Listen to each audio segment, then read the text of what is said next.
pass the, the Honorable Minister in the Presidency. Welcome with your team. I could see in your team there is a very old colleague of mine in my other previous life, Rudy. Yeah, and the staff of the committee. Without any further delay, can I give to the committee staff, are there any apologies? Good morning, Honorable Chair, Honorable Minister, and Honorable members. Chair will.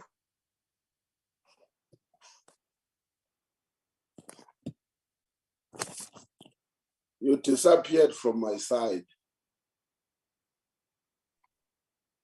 Yeah, and I was saying this morning, Chair, that there's some load shedding issues. So it's fine, I'll continue with the apologies, Chair.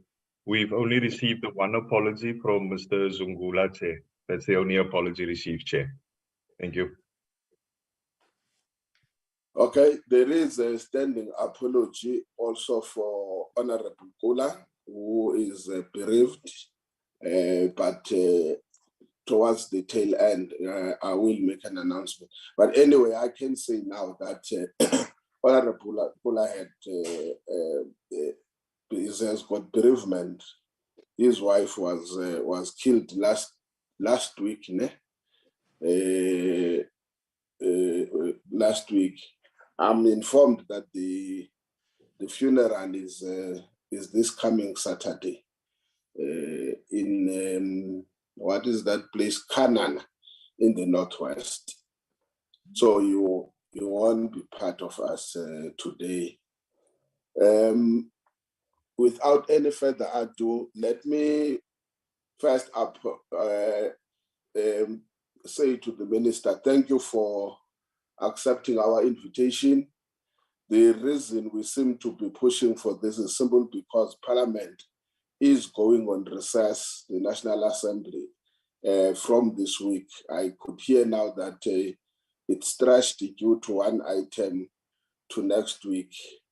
And therefore, the members had made a request that there be a presentation that we received as one of the key stakeholders, if that word is a correct one, that may have an interest on the item that we're having. And therefore, thank you very much that you have honored our request. Normally, our meeting starts an hour later than we're starting today, which is 9 o'clock on today. But because of the parliamentary schedule, we had to adjust on that program, which is why we start at 9. Can I then give to the Honorable Minister to take us through in terms of the presentation on the Just Energy Investment Plan? Honorable Minister, let me give it to you. Thank you very much. Thank you, Honorable Chair. Thank you for the opportunity. Greetings to honorable members and the entire team of the parliamentary infrastructure. Again, I'm here with colleagues, Honorable Chair, Mr. Minele, who leads the financial task team, and also the technical part of what we are doing. Mr. Rudy, who is the head of projects in the President's office, myself, Minister in the Presidency, but in this capacity as a chair of the Interministerial Committee on Energy, on Just Energy Transition Investment Plan. Honorable Chair, we Just Energy Transition Investment Plan is meant to be an arc framework. Recording in progress. Towards being part of sustainable nation beyond 2050 net zero emission. In other words, on the journey towards the green economy as anticipated by the globe.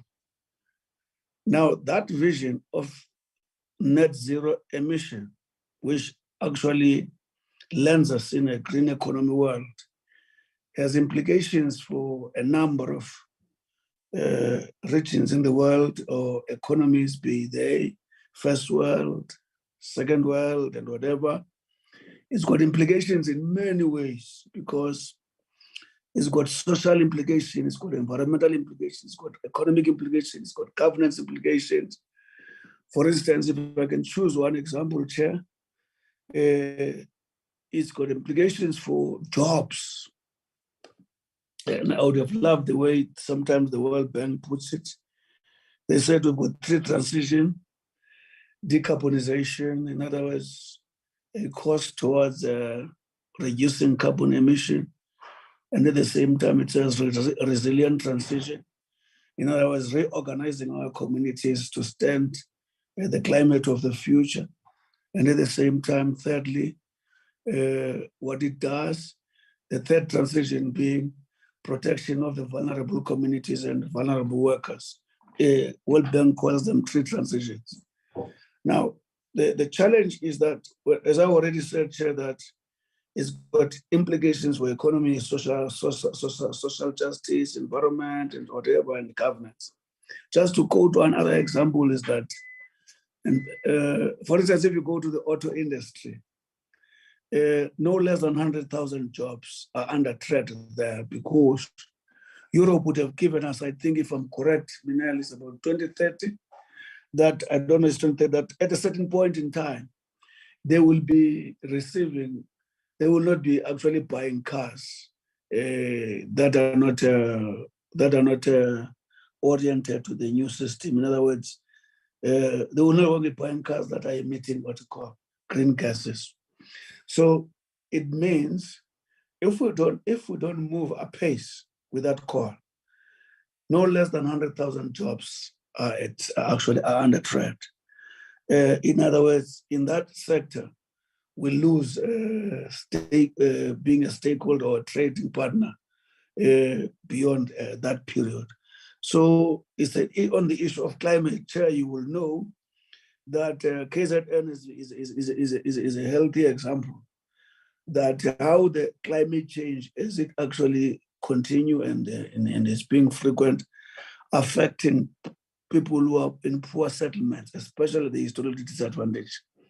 Landslides, how they have affected people, and so on. One can go on and on, Chair. In other words, it's got implications for us, irrespective of where you are, irrespective of what you think about it. The fact of the matter is that once those main trading economies say they are not going to take your cars, it means whatever you think about climate change, the fact of the matter is that if you don't actually align with that, you lose job. But the attitude we adopt is that we want to take control of our own transition. We want to take control of our own navigation so that the sort of control we're taking responds to the unique situation of our own country. So a lot of things that are going to be presented will demonstrate that.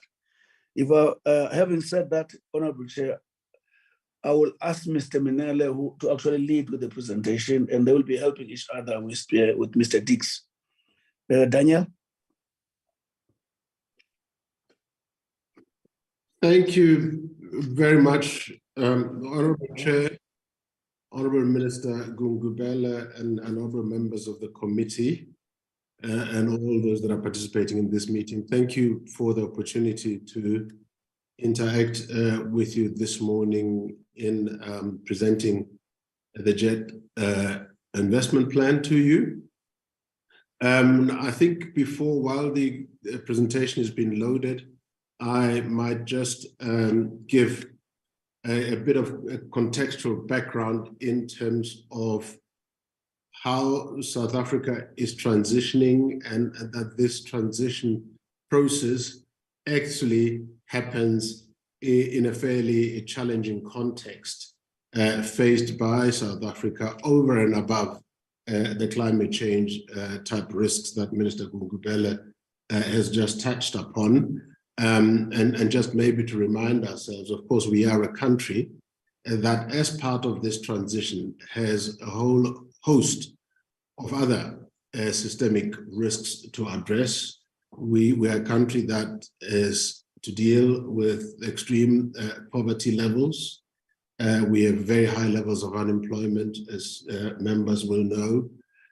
With regard to the Gini coefficient and inequalities, we are, the most unequal country in the world. As such, our economy is challenged in the sense that we have been suffering from relatively low growth rates, even pre-COVID, which got made worse by COVID, accompanied and mainly, of course, also as a result of our insecure electricity supply, amongst other constraints.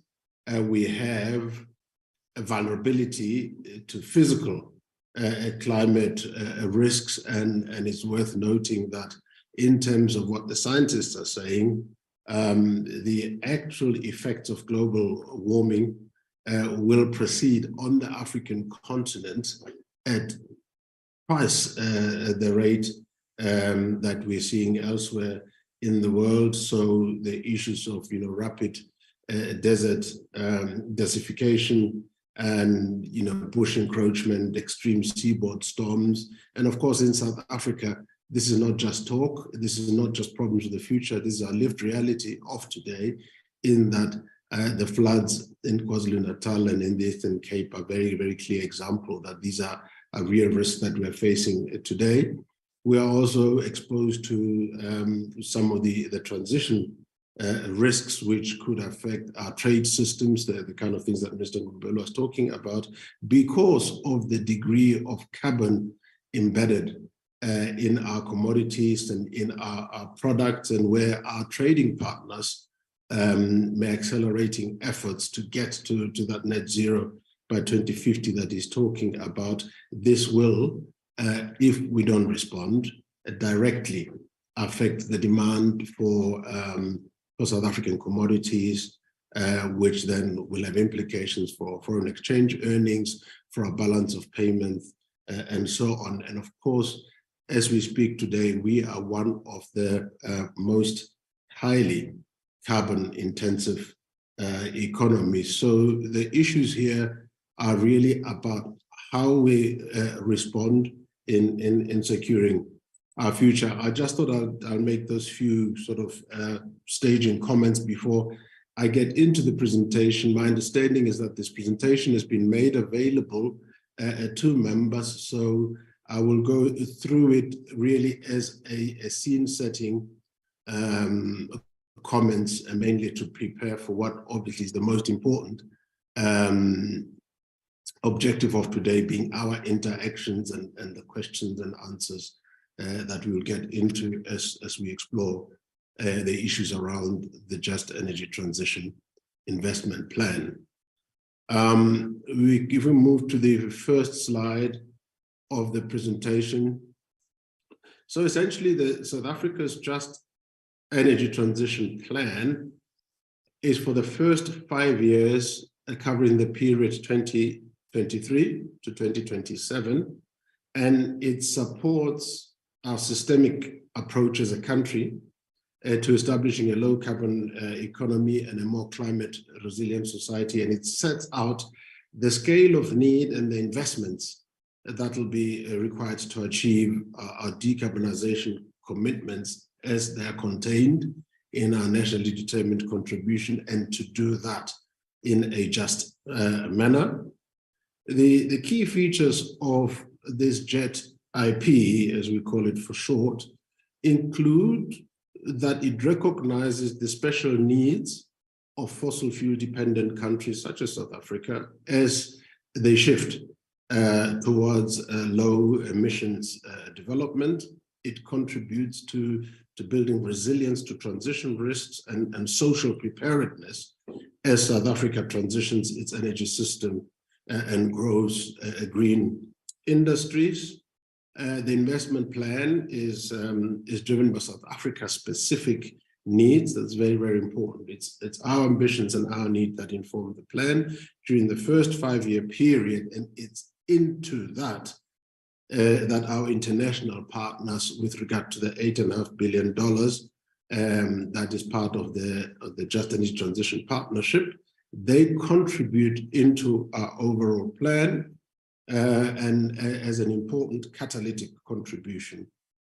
So critical to convey that the plan was not written to respond only to the offer of the $8.5 billion from the Just Energy Transition partners, but was put on a broader footing based on what we think is our scale of need for the first 5 years. So the plan also emphasizes the sequence of investments and interventions that are required to achieve the desired outcomes, and to ensure that the just transition component, which is central, a feature to the plan, is operationalized in a way that considered location and sector-specific vulnerabilities that need to be addressed. So really, in summary, the primary objectives of the plan, which, as you can see on the slide,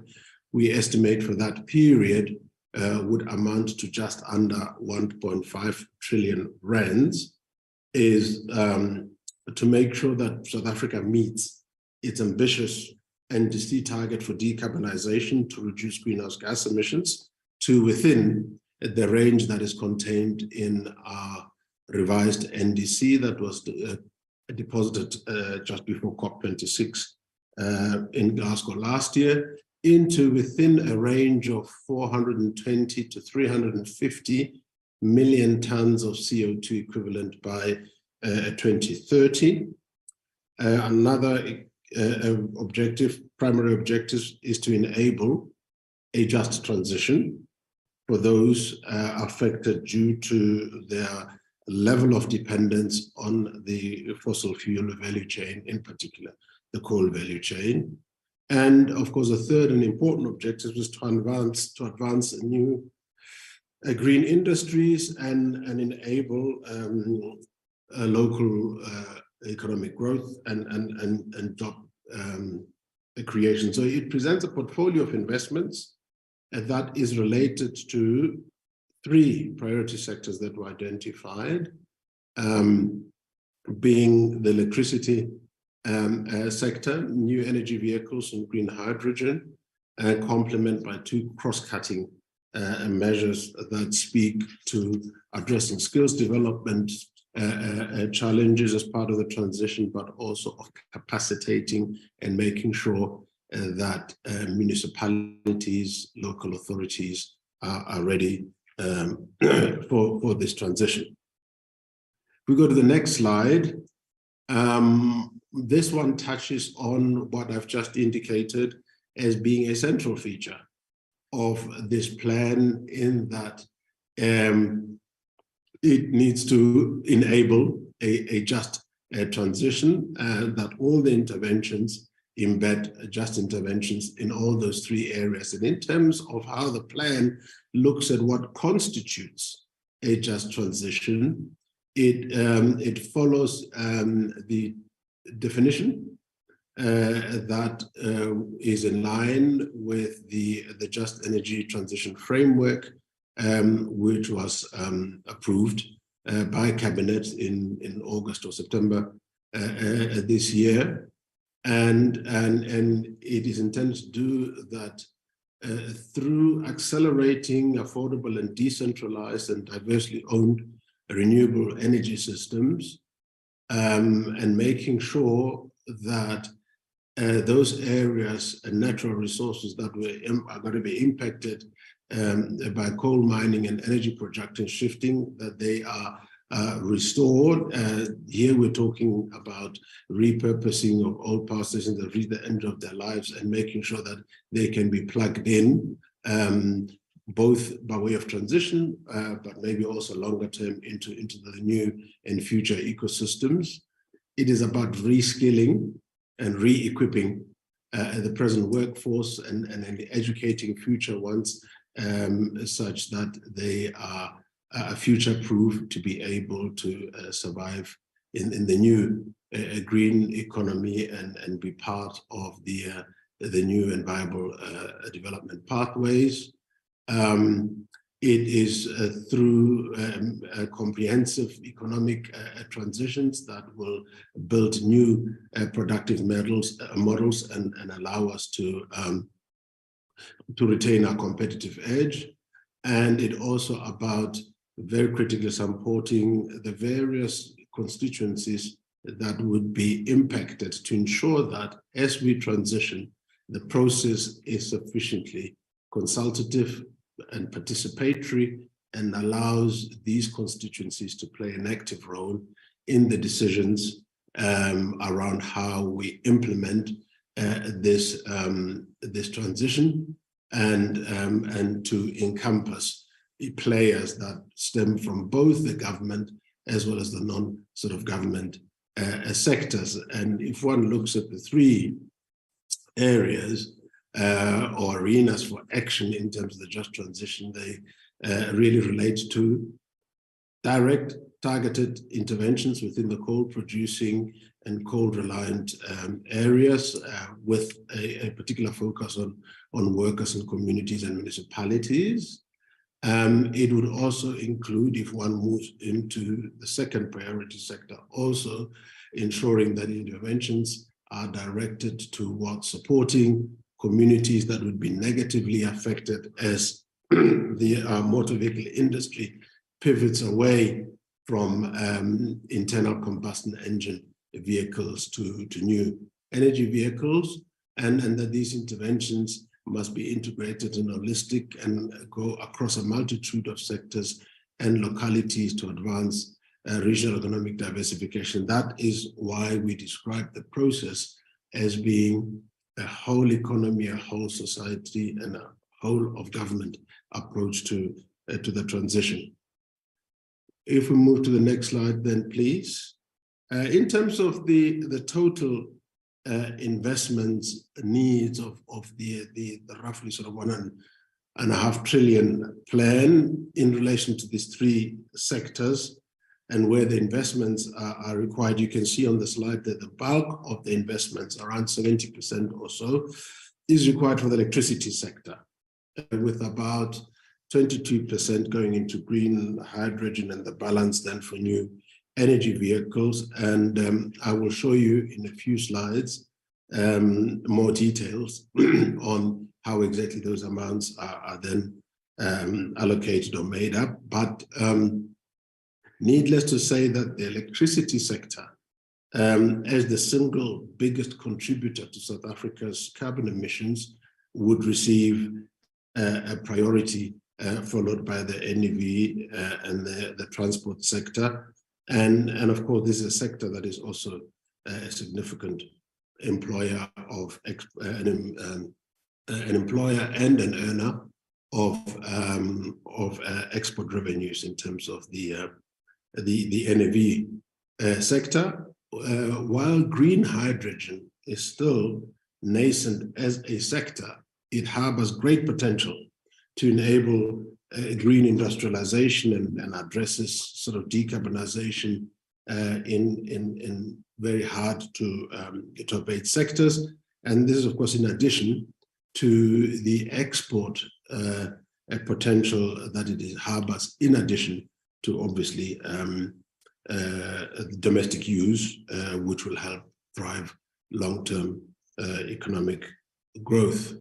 So if we look at where the priorities would be in terms of investments into those three areas, and it would be for the electricity sector primarily focused on the decommissioning of old power stations and repurposing where necessary. It would be about expanding and strengthening our transmission grid, very, very important, so that we can accommodate the ramp up of renewable energies.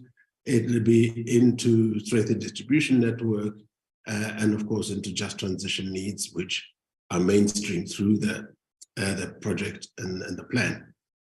With regard to NEVs, the investment will be on decarbonizing that sector and supporting the supply chains to transition towards green and much more sustainable manufacturing.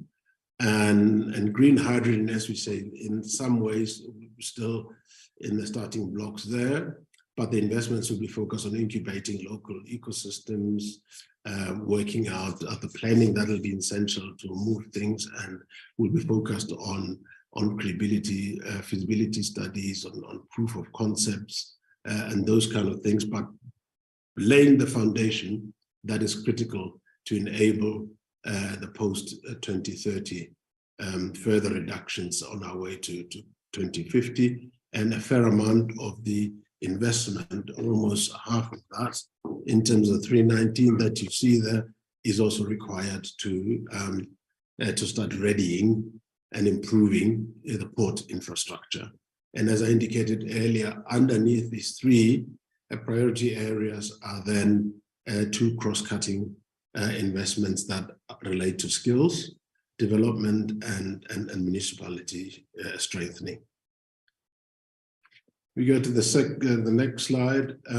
This talks to sort of prioritization criteria in the main. So the first step in developing the JET IP was to articulate the country's needs and priorities, and that would then contribute toward building resilience to these transition risks and to enable a just transition that will foster economic growth and development, as I said earlier.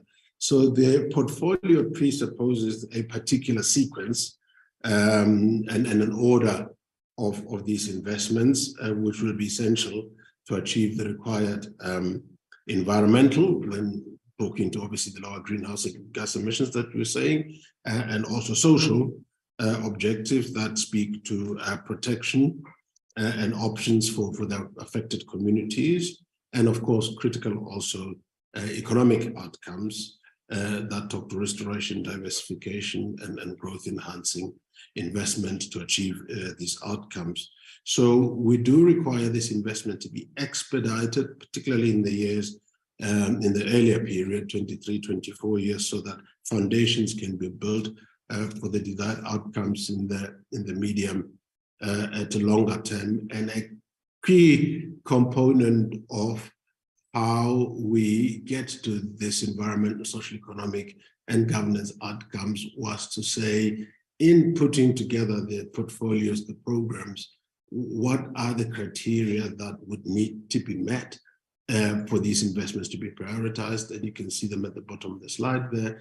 They obviously would need to contribute to reduction in greenhouse gas emissions. They must clearly be identifiable as enhancing and facilitating just transition outcomes. They have to be catalytic in nature in terms of the sequencing and the order of investment, such that they lay the foundations for future ones. And of course, critically important, they've got to be capable of being implemented, in that the various readiness tests for implementation will then have to be met.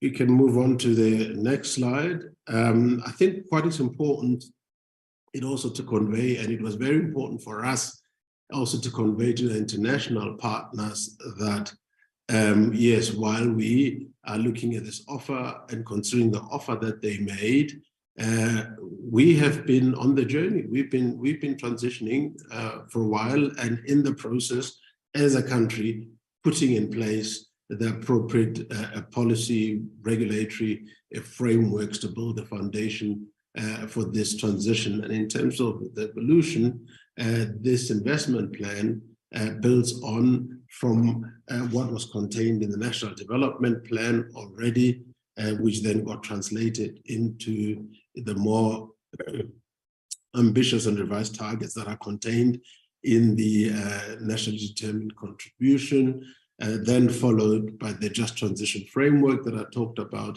that was adopted earlier this year, and then with this plan being the last piece in the sequence. So this is, you can see how it is holistically approached in an integrated way. But this timeline just shows that as far back as March 2011, with the Renewable Independent Power Producer Procurement Program and various other steps that then followed to get us to where we are today. Picking on some of the critical ones, of course, the National Climate Change Adoption Strategy in August 20. A month later, the Low Emission Development Strategy, which is basically sets out our aspiration to net zero by 2050. Then the very important South African Automotive Master Plan that was launched. Then there was the important revision of the National Determined Contribution, the draft from the DRMA of a Just Transition Framework, critical work that was done during this year around the Climate Change Bill, and also work that was done by the National Treasury to make sure that we are all on the same page with regard to a green taxonomy.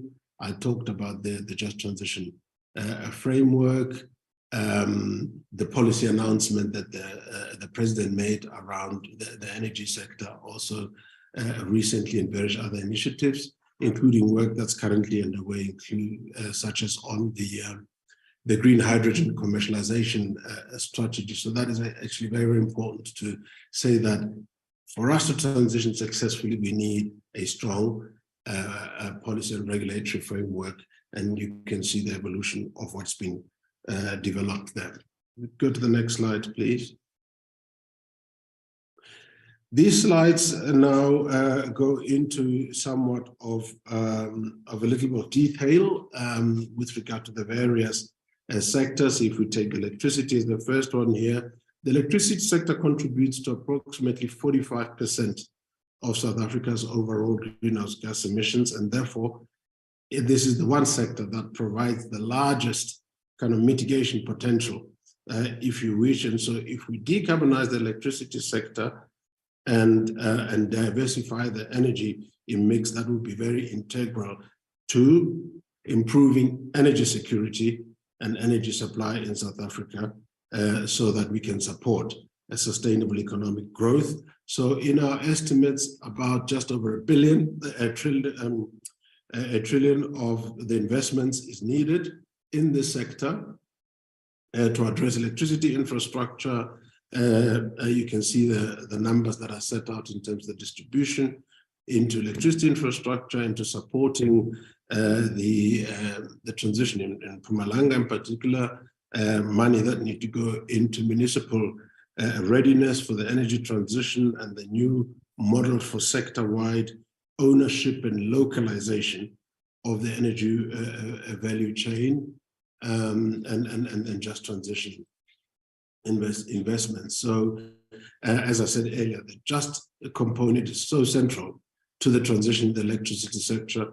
And we have, as part of developing the plan, ensured that the just investments are embedded alongside the technical ones to ensure that the workers and communities are not left behind. And so the interventions will include interventions within the coal producing and coal reliant areas to spearhead diversification and socioeconomic transformation and so forth, to make sure that those that are most impacted by the coal phase down are sufficiently protected, and all of that in line with the prevailing energy policy. And of course that dimension that I've just mentioned around Mpumalanga is very, very important because of the concentration of the distributional impact that will be felt in that particular part of our country in the short to medium term. So I alluded to that earlier, in the first sort of years of the plan 2023-24, South Africa needs to prioritize strengthening the grid, accelerating renewable energy investments, and preparing communities and local government for this phasing out of coal and its effects.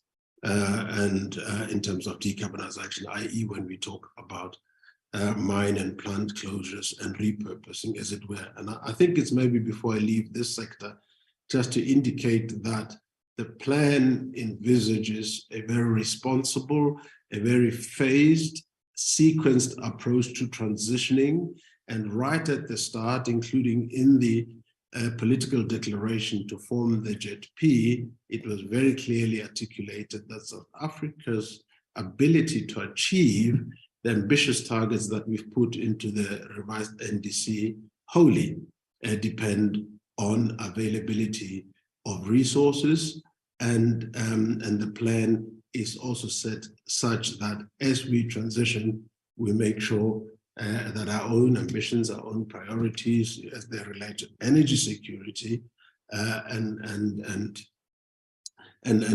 phasing of the transition are taken care of. So it's not a question. Sometimes the narrative suggests that, you know, we're about to switch off all coal-fired power stations and land in darkness. So that's certainly not the case. There is a very sort of responsible, phased and structured approach to transitioning at a rate that we can afford, at a rate that is compatible with South African priorities and ambitions, and at a rate that doesn't sacrifice energy security.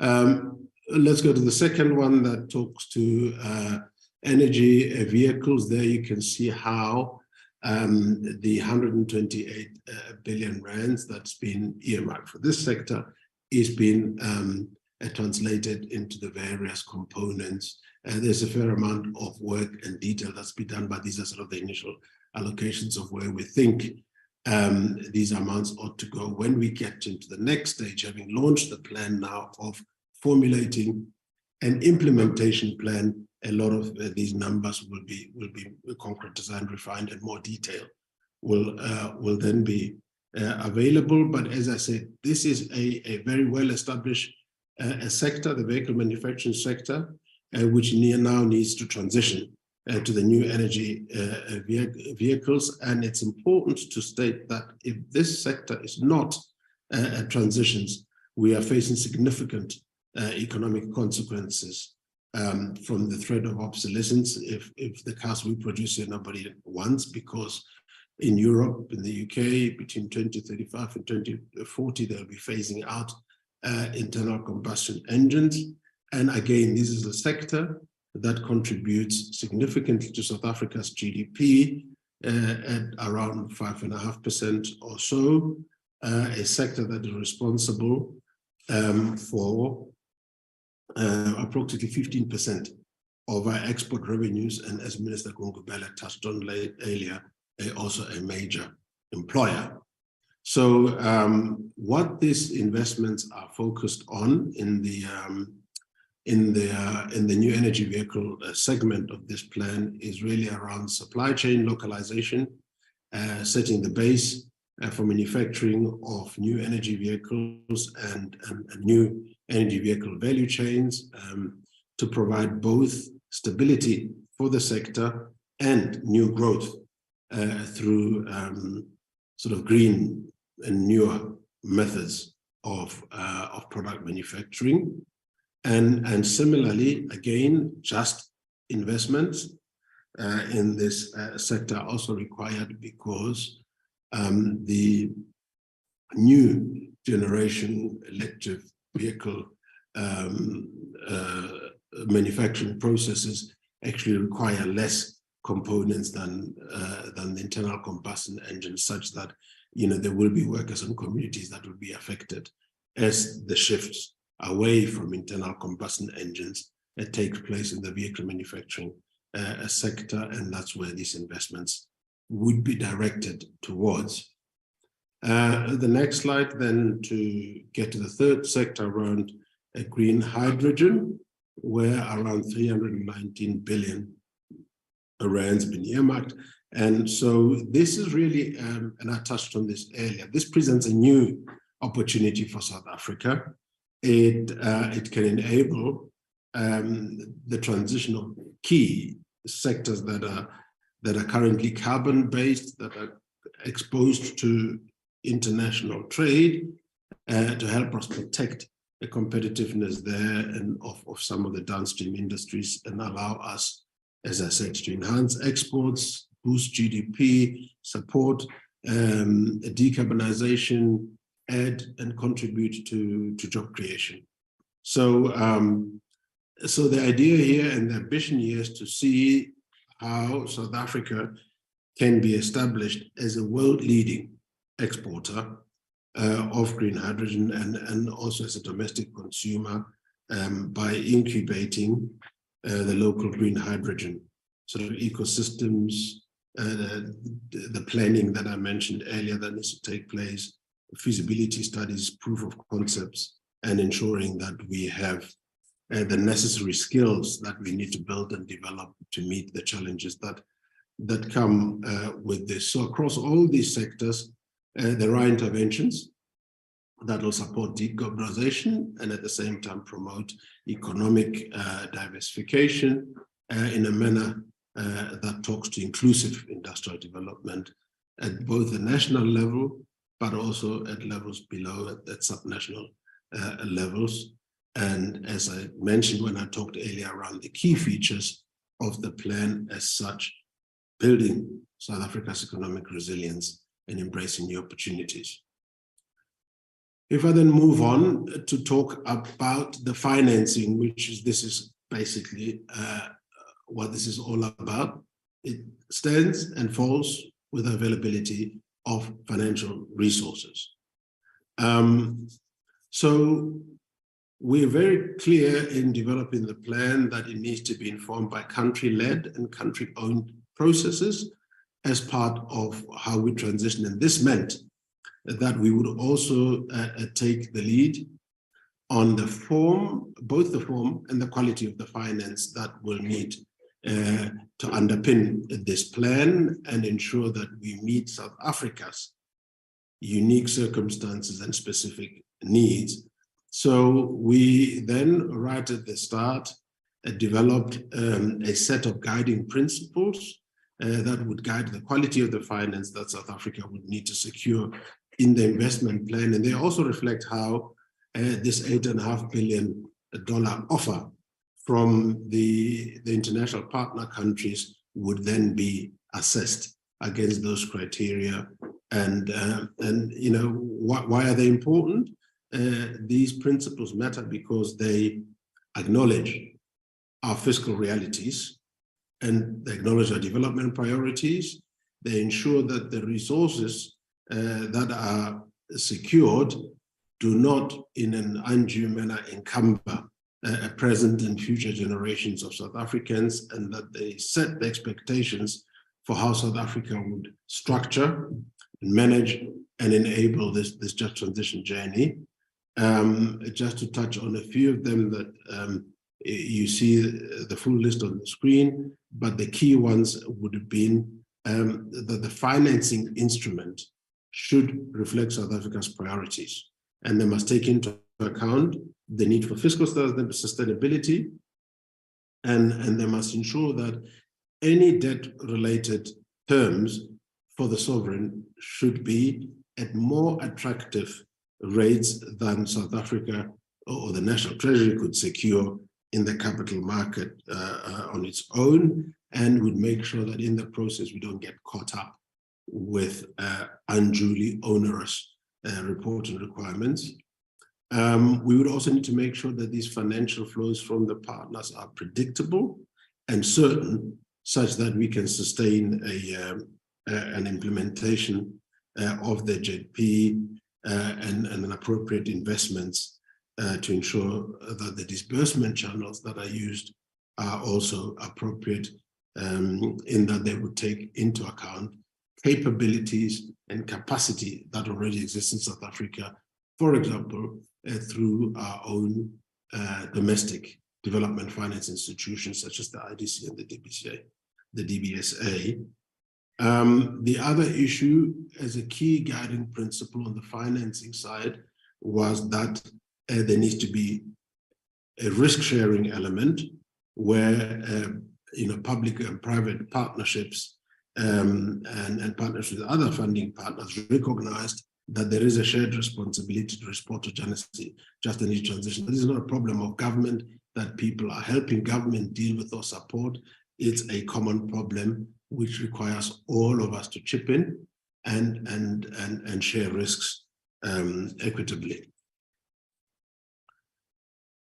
if we go to the next slide, then you get a slightly more granular picture of where the JP in terms of its financing will sit. In particular, this slide is really meant to show you the funding gap that, based on the information that we have currently, exists of around 700 billion rands, in that out of the 1.48 trillion, we've got the IPG offer that sits at the bottom there with around 128 billion. And then, based on discussions that we've already started with the private sector, we see that great levels of support and enthusiasm for supporting this transition will likely result in about 500 billion coming from there. And then there'll be an additional layer from further public development finance institutions and multilateral development bank money, and which leaves the plan round about 44% underfunded. Initiatives already underway to mobilize further funding beyond the IPG partners. Other countries have expressed interest in joining and supporting the South African journey. We are having discussions with philanthropies that in particular are interested in how they can support the just components of this, and a declaration of support by the world's major philanthropies was issued at COP27, and they're looking at exploring ways in which they can work with South Africa to make their contributions. And the outstanding amount will be raised from as diverse a universe of funders that we can get. So further DFI and MDB monies, more private sector funding, and so forth. But that's the work that then needs to be undertaken. And as I said, some of it already underway. And then the next three blocks just basically shows the distribution into the three priority areas in terms of where the funding would go. I am aware that I've been talking for a while, so I'll move towards a close so that we get to our interaction. So the next slide here just shows the actual offer from the IPG that was put on the table. And as you can see, it is presented by way of showing the contributions per country or per constituent of the IPG, and also according to the various instruments that would be made available, be it grants, technical assistance, concessional loans, commercial loans, guarantees, and so forth.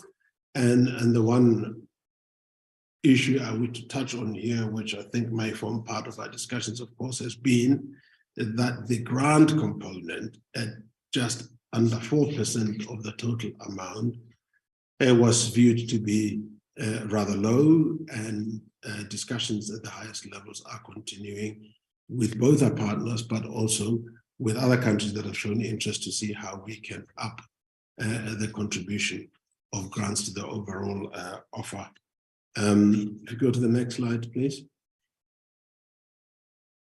This one just talks to how the 8.5 would be distributed in an indicative way along the three sectors. And I guess the key issue here is to just highlight that when compared to the 5-year plan, the 1.5 trillion, vis-a-vis the sort of narrower 128 billion that comes through the IPG, there is an even higher concentration on catalytic investments in the electricity sector. We now go up to 90% almost of what the package is about, and where indicatively it would go in terms of the funding of decommissioning plants and strengthening the grid infrastructure, as I indicated before, and supporting economic diversification in the affected areas.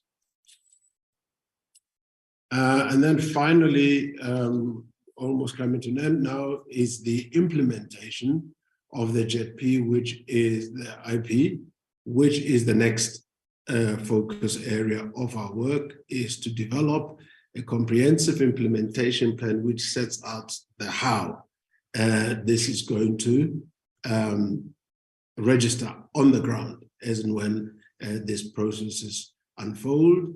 And it talks to obviously the priority sectors and thinking about implementation entities to make sure those that are best able to manage certain responsibilities get those allocated to them, that there's an institutional framework that sets it out clearly in terms of who's going to be responsible for what as we implement. Critical that underpinning that there is a monitoring and evaluation framework that will allow us to track progress with regard to these priority sectors, and to ensure that where we do not potentially get the desired outcomes, we are in a position to course correct quickly. And needless to say that governance and accountability mechanisms would be very, very important to have in place, and will be part of the implementation. The plan, and will also talk to how we access and mobilize further funding resources. And all of this, of course, will be underpinned by an ongoing consultative and participatory process with key stakeholders, such that we don't leave anyone behind.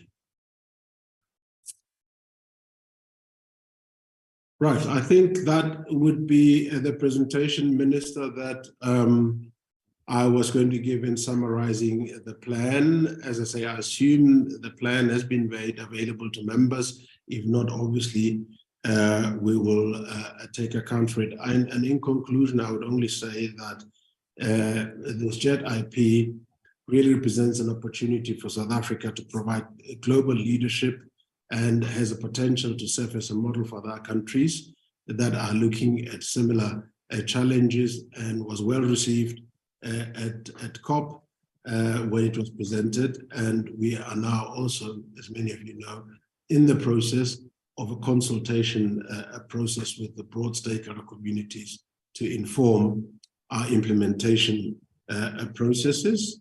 And so with that, I will hand back to you, Minister, and we'll be happy, together with my colleagues, to respond to any questions that members may have. Thank you very much for listening to me. Thank you very much, Daniel. Honorable Chair, that's how far we could go in describing, call it the anatomy of the journey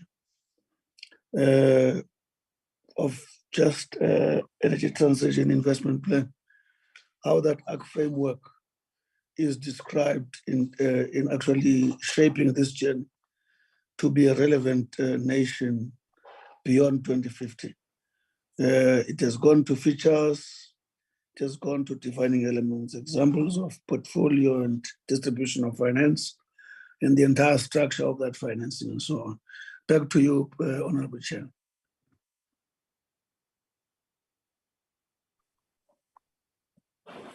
Thank you very much, Honorable Minister. And I want to mention names of people correctly. I hope I'm correct. If I once got the privilege of being called Dr. Lucid. So if I call Mr. Manel first wrongly as a surname and by title, please must bear with me. But thank you, Mr. Manel, with the presentation.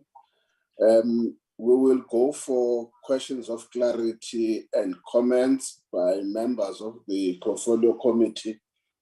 I don't know, Minister, your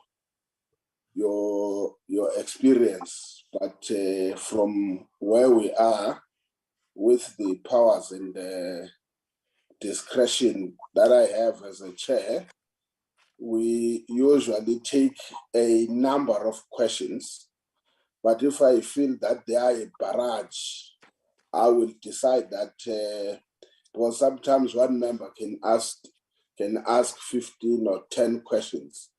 In terms of mental consumption, I'm not a person of psychology, but I'm sure you can grasp as much.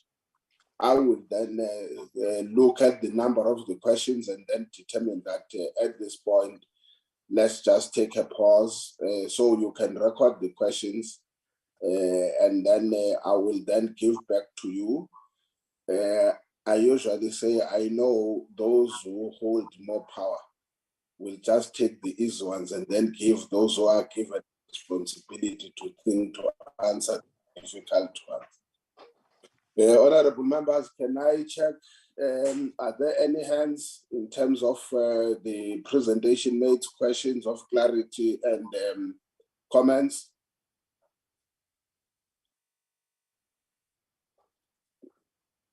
Going one.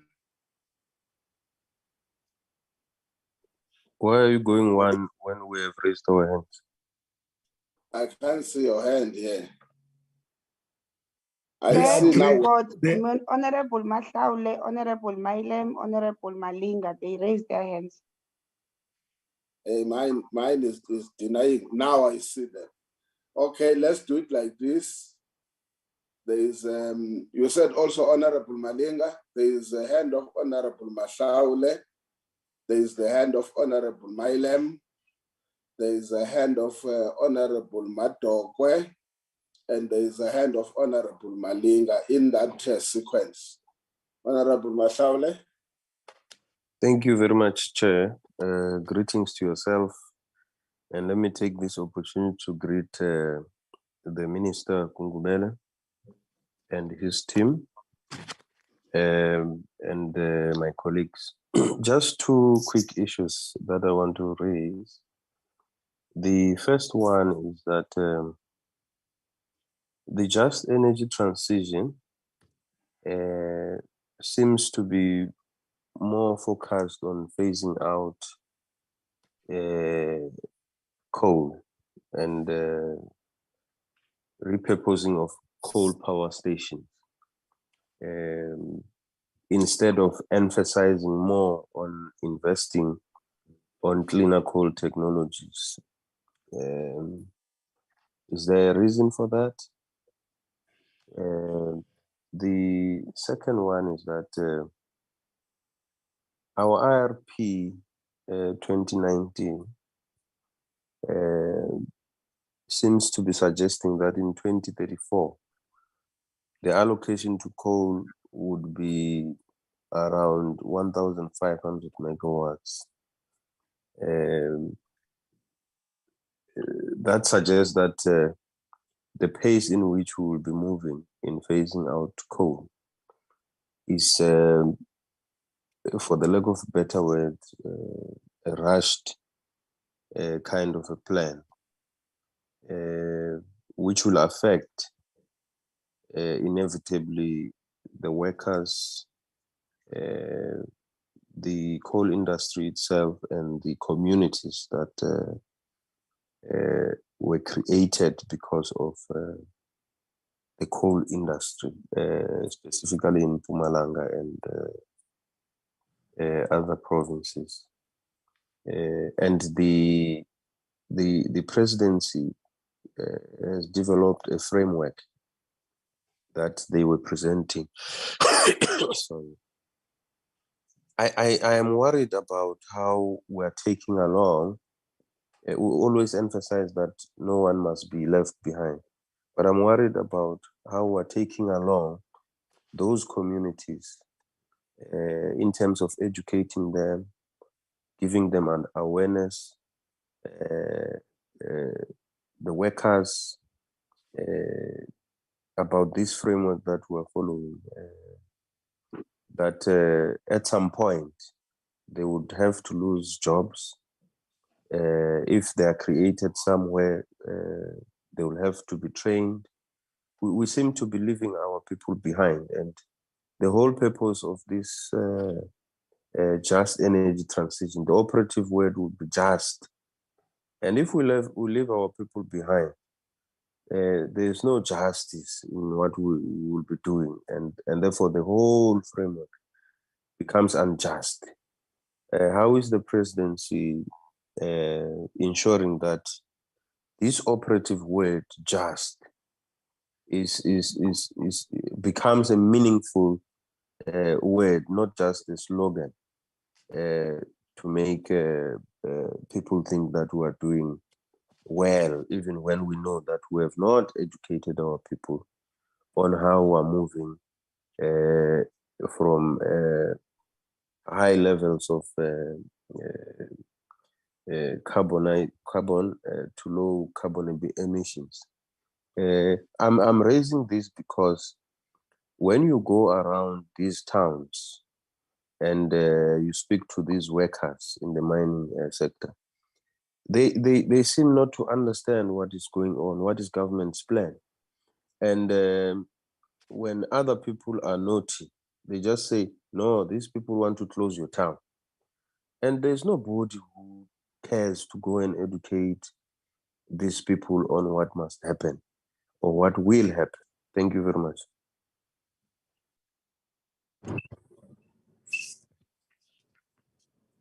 Honorable Mayor. Thank you, Chair. Chairperson, I have 4 basic questions. The first one is this. Honorable Mayor. Yes, Chair. Please let me say this. There is a flag behind you. Chair, I apologize. I'm actually driving, and my device, this device, doesn't actually allow me to change my background. I'm really sorry. It's not something I did intentionally. Chair, order. On a point of order, Chair. Wait, Honorable. Can you please then just switch off your and then use the mic only? Chair, I can't. As I said, I'm driving. I would on a point of order, Chair. Yes, Honorable Bashal. Chair, last meeting, I raised this view that this member always put his party flag behind him. Last week, he refused to remove it. No, I did not, Chair. Chair, that is absolutely true. Chair. Can I take the order first? He did not remove this flag after I raised this point. And it means from then, this flag has stayed there. If he can't remove it and he can't switch off the video, unfortunately, we can't listen to him looking at that ugly flag. Thank you very much. No, Honorable Mailen, the problem I have, let me deal with the issue. The rules of Parliament don't allow the presiding officer to allow a member to demonstrate a flag of the party. And unfortunately, I can't be the first one who does so, because then I'll be acting contrary to the rules. Can I allow you to try and find it? Yes. Chairperson, I can do the following. First of all, I want to state that I did actually turn on my video last week when I was requested to do so. I am not able on this device to get rid of the background. I don't know why. Can I finish, please, Chair? Chairperson, if you will allow me, I'm going to put. Chair, if you will allow me, I will. Can you allow me to make a ruling, please, so that we don't talk another Chair, issue? Can I just propose a solution? Why don't you want me to finish as a chair what I want to say, and then you say whether that is okay or not? Because you want us now to argue whether you must come in when I'm speaking as a chair, trying to help you. Why don't you listen to what I'm going to say? I'm saying, can I allow you? In the meantime, I'm going to other members to just rectify this thing. If there is a way, what you do is to just try and take out that, or use another device, and then I will give you your time to ask the questions that you want to ask, because we want to hear what you wanted to raise in the meeting. Can I allow you that? Chairperson, I want to propose the following. Can I put my video on? I am driving, but my device is sitting next to me on the seat. So if you will permit me, I'm going to. This flag is irritating as it is, Chairperson. I'm sorry. This flag and this background is already irritating, and the member is speaking. So now, Honorable Mashalo, can you allow me to deal with the issue, because it's not raising the issue. We're trying to resolve what he's talking about. Otherwise, you won't hear what I'm saying or what I want to hear what he's suggesting, whether that is acceptable or not, what he is suggesting. We're not dealing with the presentation now.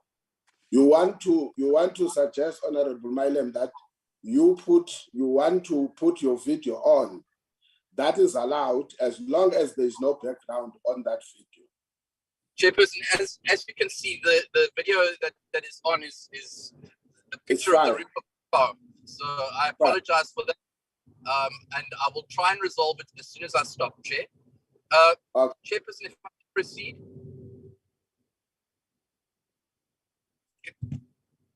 Can I? Yes, continue. Continue, Honorable Milem. Thank you, Chair. As I said, I have 4 questions. The first relates to timeframes.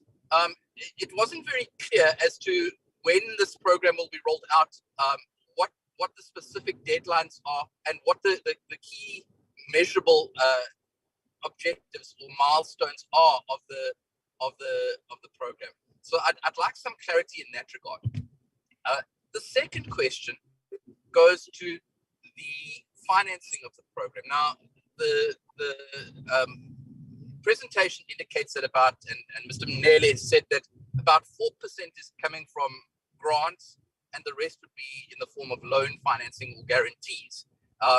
But even if 50% were coming from grants, we're still talking about $4.5 billion or $4.25 billion. So my question is this: is that affordable to the South African fiscus? Can we afford to have loan financing of $4.25 billion? I'd just like some clarity on that. Then touching on Honorable Makwale's point, and I take where he's coming from with regard to coal and the phasing out of coal. But the first point we have to acknowledge is that our coal fleet is very, very old, and a large number of coal-fired power plants are going to be taken offline over the next several years. In fact, I believe it's 9 out of 14 coal-fired power plants will be decommissioned by 2034. And that the IRP indicates, as he rightly points out, 1.5 gigawatts of new generation from coal. My question is that still on the cards? Is it still something that is being considered?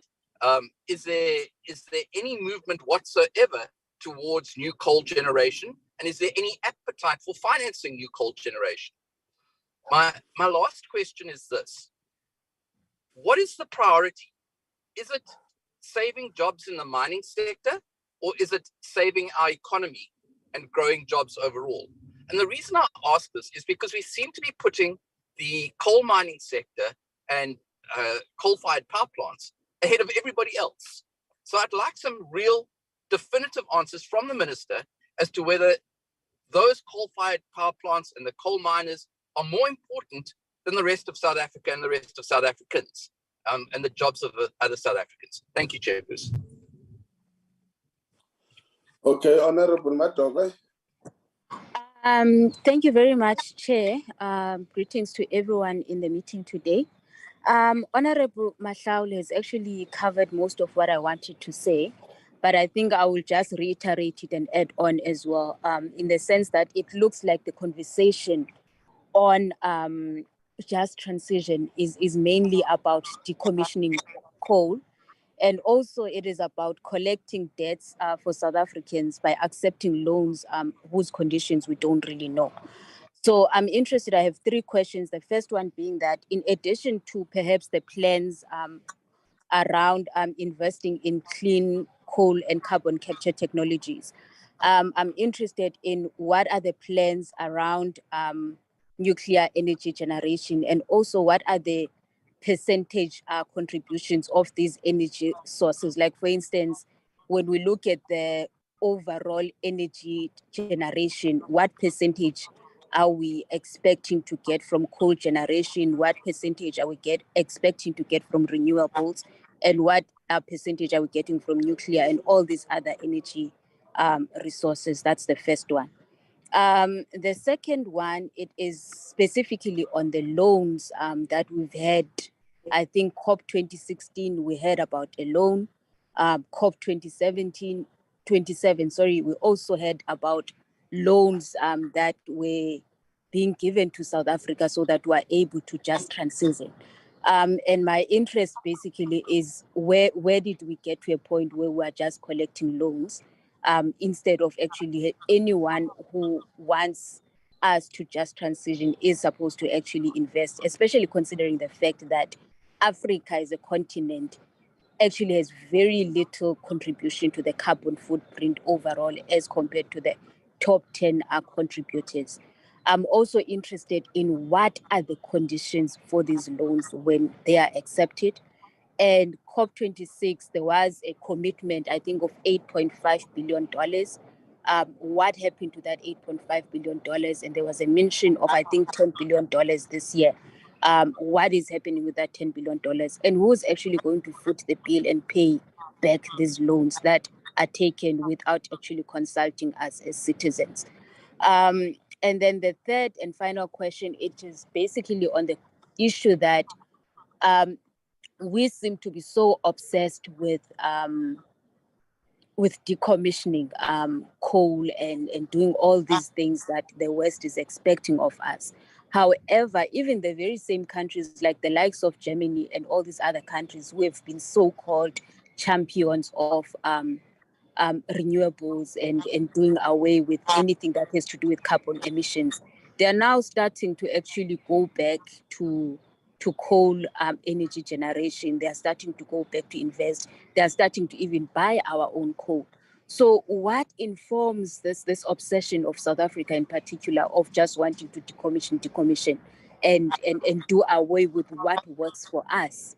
Thank you, Chair. Thank you, honorable members. With your input. Hey, Bana, have you forgotten about me? Yeah, understood, Mali.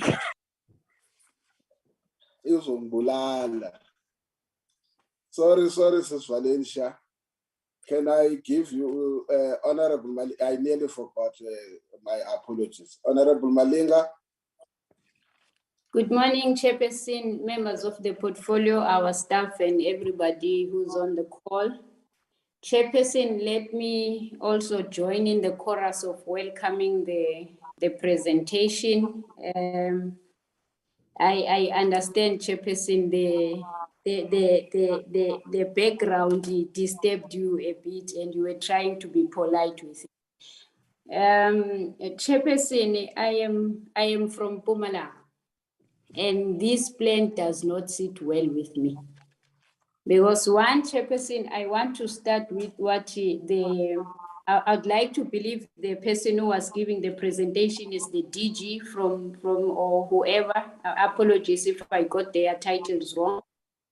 Chairperson, when we said we are a caring government, a people-centered government, I have never heard of any consultation with people from Mpumalanga or the workers of these coal mines.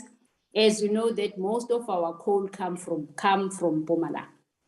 And Chairperson, this issue of saying that the mines will be decommissioned and the workers will be reskilled, how do you reskill a mine worker who is not educated, who has worked with his coal for more than 30, 40 years and is towards pension? Are we saying, are we pushing these people to take an early pension so that now we help the countries that are the biggest emitters, by the way? Chairperson, you can't have energy mix without coal. And South Africa has this commodity in trillions in our reserves. I want to concur with Honorable Mashaule that I think the presentation should have moved from saying, South Africa, we have so much coal. Can the government take or get investments, if it's investments, by the way, the 8.5 billions, the 10 point what billions that are coming to our shores to do away with our coal, can that money be used to ensure that we have CSIR in the country, that they develop a technology that can ensure that we don't emit a carbon, so that we are not directed by the NGOs. It's seemingly the government is dancing to the tune of the NGOs. If the NGOs say don't explore shale gas there, shale gas that is going to assist in the economy and create jobs, we dance to that tune. When are we going to ensure that as government, we do what is best for our country? Also, Chairperson, I want to go to Madogo just said the point that I have in mind, or it was on the news. Germany resuscitating its coal-fired plant that was built, by the way, in 1987 to keep the winter away. And they are saying they are going to reach this net zero by 2038. But they are stockpiling our coal to ensure that their country has electricity through the same coal that they are saying is emitting and causing floods and all. I don't think that the floods. Mr. I don't know the same name, Chairperson. One, maybe I should have started by apologizing for logging in late. It skipped my mind that we had a PC chair. My apologies. I don't think that the floods were caused by emissions. If I can come maybe from the point of Christianity and say maybe the floods were caused because we are coming to an end of the world, what would you say? I'm just saying that, Chairperson. And Chairperson, if you go to the presentation, whether on internet or anything, South Africa is nowhere near the biggest emitters, by the way. You have your China that says we'll be at net zero by 2060. Tina, we're pushing to 2050, and yet our fiscus does not even allow us to do that. Why do we as a developing country want to compare ourselves with countries that are developed, that are going back to the very same commodity that they say we must do away with as a country, Chairperson? So, Chairperson, I don't buy this. I am from Mpumalanga, and it means you're going to turn Mpumalanga province a ghost province, because most people there won't be employed. Reskilling of workers is not going to work. Eskom, we are in this crisis with Eskom. Eskom has been saying they are reskilling workers, but we are still seated with load shedding. We have load shedding through this reskilling. And it just transition. How do you just decide? You go and take money, whether in a, I don't think food, these are investment, Chairperson. Nobody can give you, when they are the same culprits, they are willing to give you 8.5 billion to do away with your problems. And you think that is an investment. Actually, these people are colonizing us again. So, Chairperson, it's my plea that maybe Presidency should go and look into this. Because people in Mpumalanga, what Honorable Mahlaule is saying, we've been all over. People, communities in Mpumalanga are confused what we are talking about. We heard for the first time that Komati was being recommissioned. I heard that, where's this one? Grootvlei was going to be recommissioned and employees being reskilled, and that thing is not happening. That thing is not happening, and reskilling workers is not for everybody. You can't reskill people who are not educated, who will not even understand how the new technology you want to bring in to work in that space, and think that you're going to get the maximum results. I think this one, Chairperson, needs to be redone or reworked by the government that says that they are a caring government, Chairperson. Maybe I should just pause there, Chairperson, and say we are not even in the top 10 of the emitters of gases and pollution and everything. But we are taking money from, the first one is China, the second one is USA, the third one is India. The list goes on, Chairperson. And Tina, we're saying, no, take our call, Tina, we are amenable to taking your money, and we have unemployment in the country. Our economy is dying, but we're taking huge amounts of loans or investment or whatever that we cannot even be able to repay. We won't even reach this net zero by 2050, given the state of the economy that we are in. Yes, Chairperson, we want load shedding ended, but this is not the way. Thank you very much, Chair.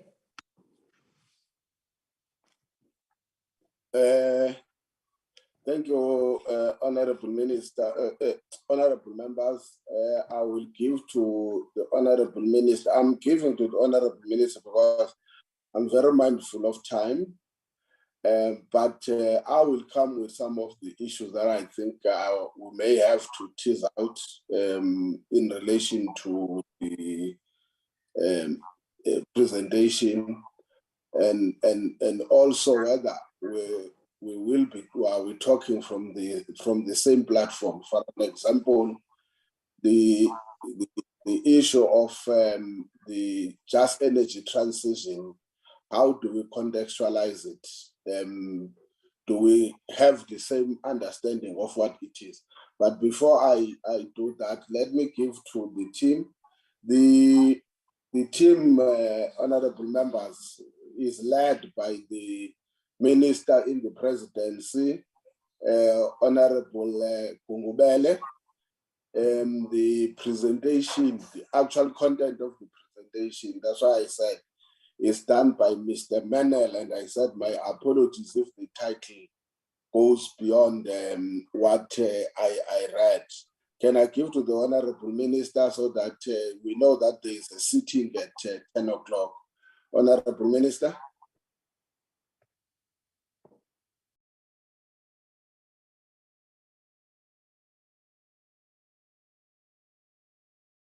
Chairperson.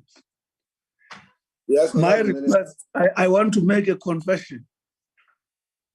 When you were making your remarks, I could not pick part of them because I was in some kind of disconnection. If you can start afresh as you are allowing us to come in, my apology. No, I was just saying in some, I won't raise some of the issues for now, so that I allow you, because at 10 o'clock we are going for, there's a house sitting. I will see whether what then becomes the approach in relation to those issues. But first, let me give it to you. And then I said, for an example, we may have to look whether when we talk about the just energy transition, do we have the same common understanding? Do we move from the same base of what we understand about that?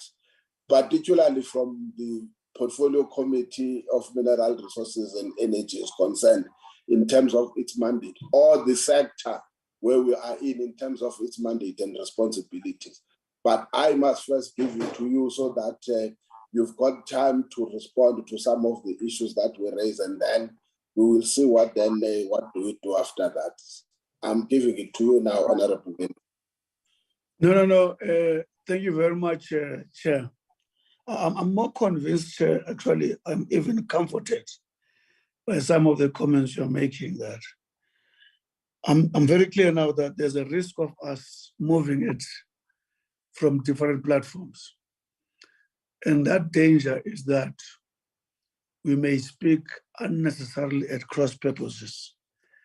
So it's always very difficult to assume that we're moving it from a common platform, because once you make that assumption, we may find that we disagree on matters we're not supposed to disagree upon.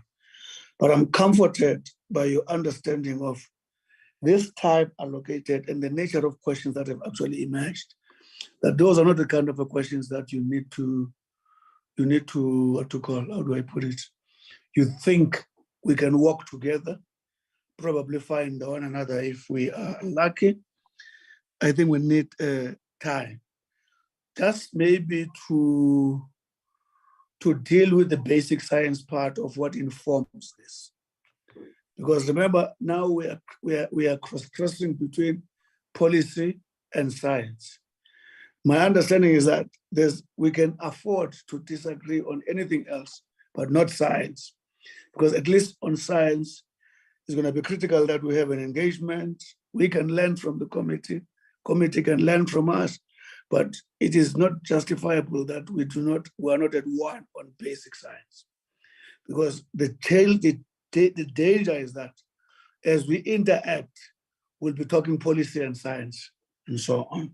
So I think I want to humbly say to you, Chair, maybe we need to think of a different time that we need so that we are sure that we are together. There's a lot of fair criticism about consultations and a lot of other things.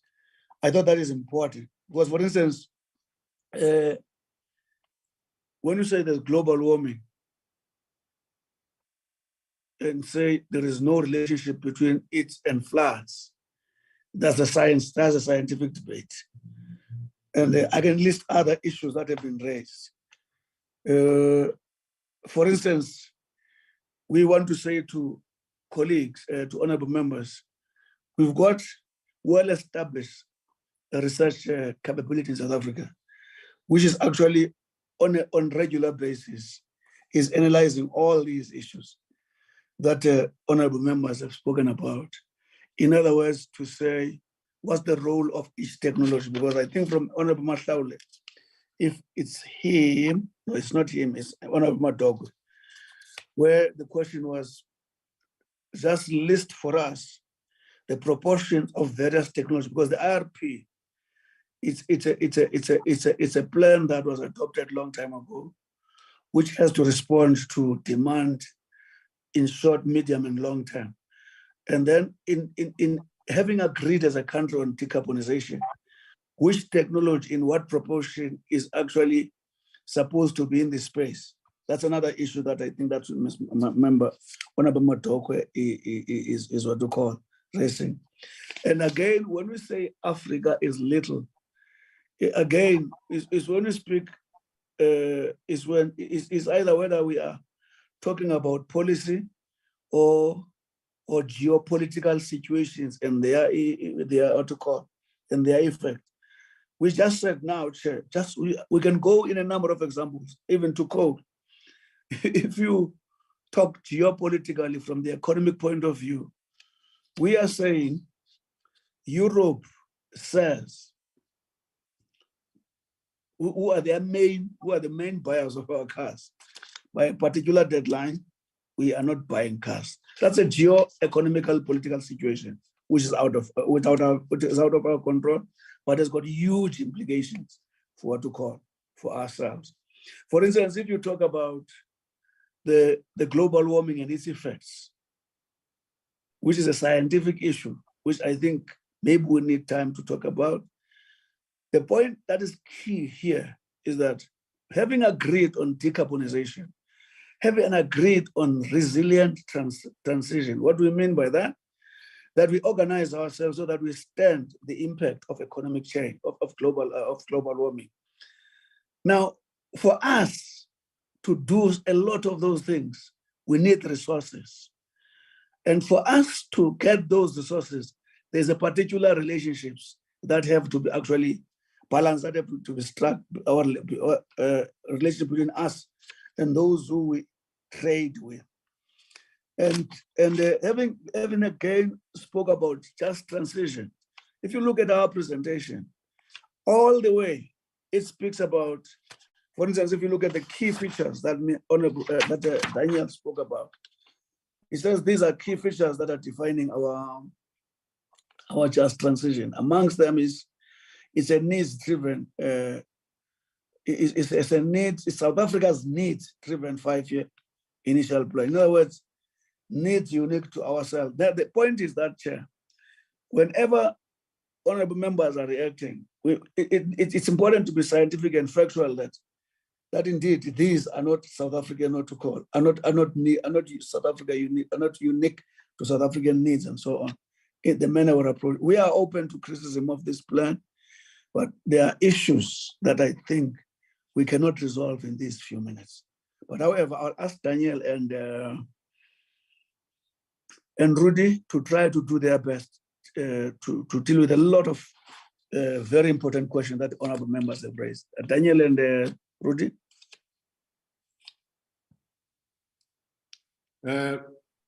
Thank you, Minister.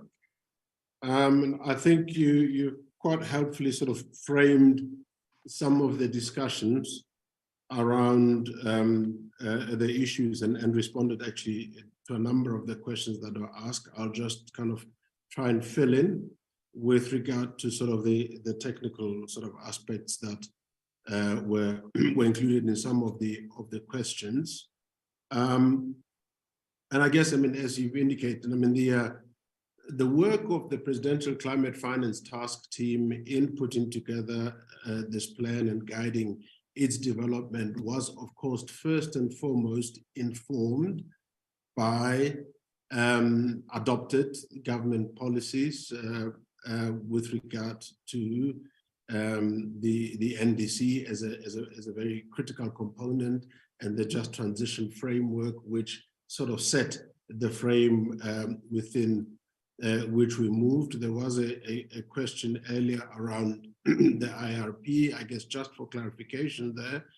The IRP 2019, of course, predated the revised and more ambitious NDC, and there is a process which is underway to look at the IRP, revise it, adjust it, refine it, whatever the appropriate words are, where appropriate to speak to the revised NDC. But what will guide the work of the task team and those that will be charged with implementing the plan is that they will follow prevailing energy policy as it evolves. So they will be guided by the policies that are set. The issues around educating people, which came through with part of the comments that were made around Mpumalanga, levels of consultation and so forth. Obviously, this is a much longer term process, and the consultation, as I said right at the end of my presentation, that whatever it is that we're doing around implementation must be underpinned by ongoing consultation with the relevant constituency. But at this stage, in developing the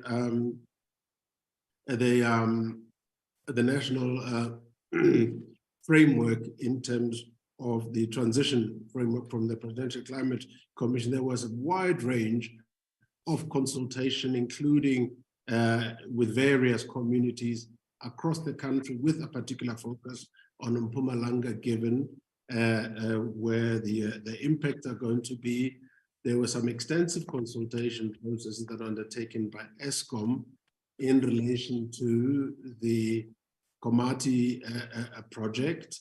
But I, be the last person to want to say that that would have been sufficient. A lot more consultation needs to take place, but it's an ongoing process. We certainly, as part of the task team, having leveraged on what consultation had taken place previously, went out and complemented that with consultation of our own, which included talking to civil society groups, to business, to labor, to SALGA, to the treasurer of the key municipalities, to faith-based communities, to youth.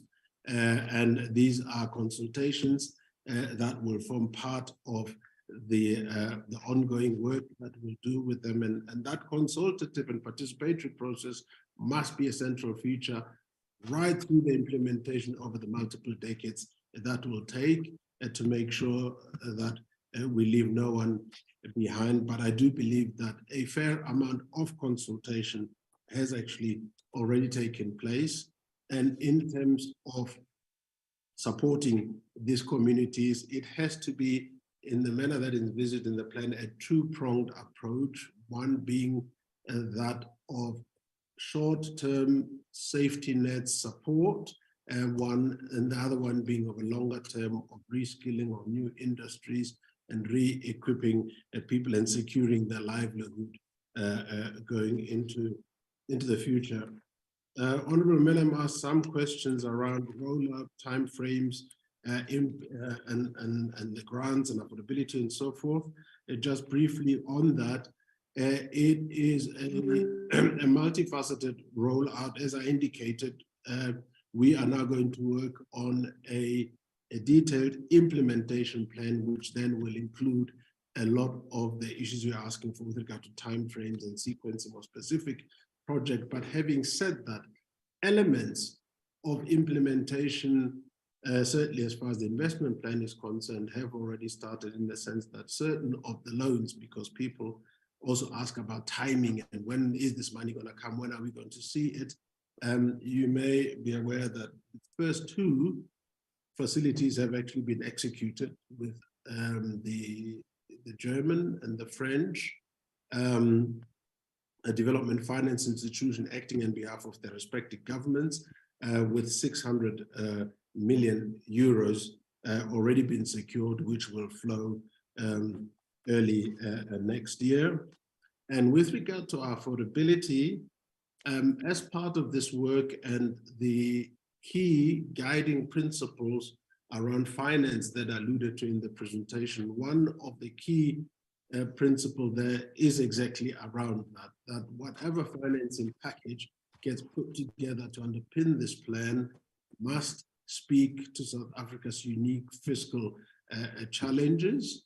And as part of developing this plan, we have been working very closely with the National Treasury that are part of the task team, and that have ensured that everything that's been done there is compatible with our fiscal frameworks as they would evolve over the time period. So the question of sustainability and affordability in terms of our fiscal situation is really top of mind in looking at that and in taking on any sort of debt-related financing here. And unfortunately, the truth that needs to be acknowledged is that we cannot transition on our own in terms of the resources that are required given where we are. So we need to tap into external resources and make sure that that speaks to also the issue of, rather than thinking of this as costs of this transition, looking them as investments into the transition. The key issue is with any investment that if you borrow, if you take on money to invest, you've got to invest in such a manner that the returns that you get out of that allow you to repay the loans with ease and derive the benefits for which you have taken the loans for in the first place.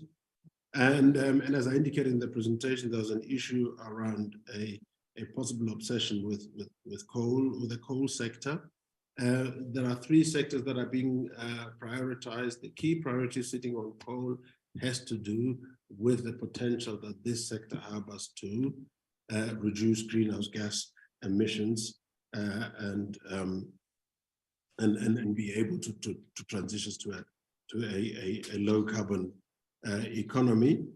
The issue around conditions and all of that, which is one that I think is important to address.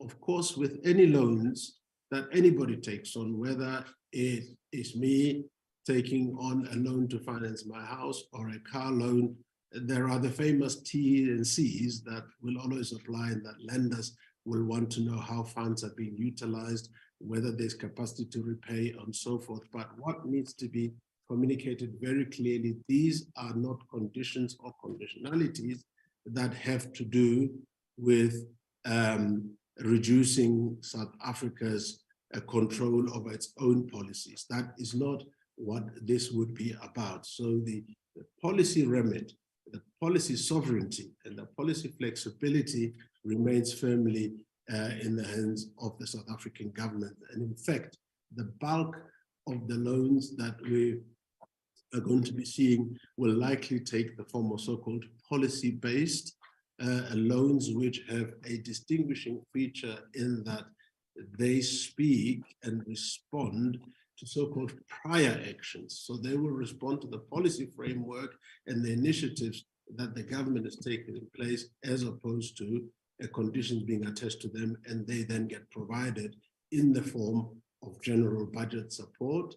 And it's then under the control of the South African government, the South African Treasury, using the appropriation mechanisms that sit in the budgeting framework of this country. So these loans, for instance, that were executed now that I talked about, the 300 million euros each from the Friends of the Germans, are policy-based loans. They have been given to South Africa on the basis of prior policies that have been developed, adopted, enacted, or are in play, as opposed to them having any conditions that are attached that will reduce our control over our own policies as a country.